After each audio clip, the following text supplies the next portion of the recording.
This is 100% rye sourdough. No wheat, no white flour, no standard gluten structures. It breaks all traditional rules of sourdough baking, but the reward is a deep, complex flavor you simply can't get any other way. Let's look at how we get here, starting from the very beginning. The journey starts with whole rye berries. I keep mine stored in glass jars to keep them fresh, and because of the aesthetic pantry display.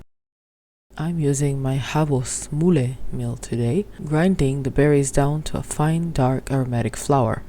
If you don't mill at home, a high-quality store-bought dark rye flour works beautifully too. As the mill runs, you instantly smell that earthy, slightly sweet rye aroma filling the room. Before we can build the dough, we need a strong foundation. Rye sourdough relies heavily on acidity to keep the bread from turning gummy in the oven. We are feeding the starter at a simple 1:1:1 ratio. Stir it well until it forms a thick paste. Scrape down the sides and let it rest. The rise of rye is a fascinating process to observe. Rather than simply bubble, the dough develops into a striking, well-aerated structure. Once the starter is at its peak, we begin the main dough. We start by dissolving 350 grams of our active rye starter directly into 350 milliliters of water. Next goes in 10 grams of salt, followed by 75 grams of honey. Sweeteners love rye, and rye loves them back. It doesn't just add a touch of sweetness, it complements the deep earthy tones of the grain. Now, we add our 500 grams of fresh milled rye flour. That's where you can put away your stand mixer and your bread scrapers. There is no kneading necessary here. Because rye lacks the gluten-forming proteins of wheat, stretching it won't do anything.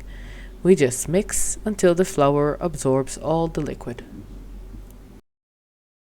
It will quickly reach the exact consistency of thick, sticky cookie dough.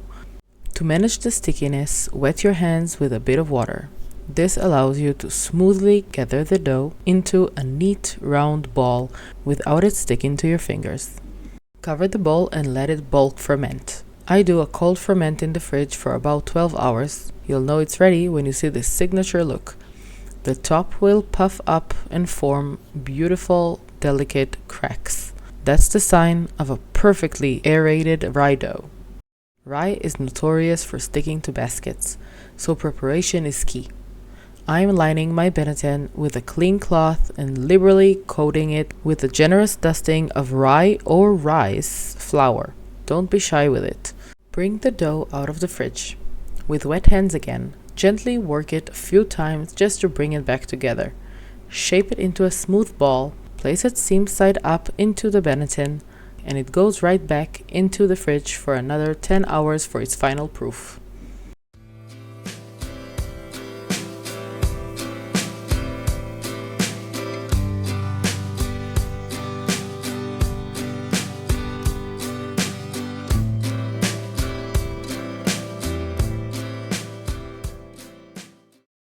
After its long sleep, the dough is firm, cold, and ready.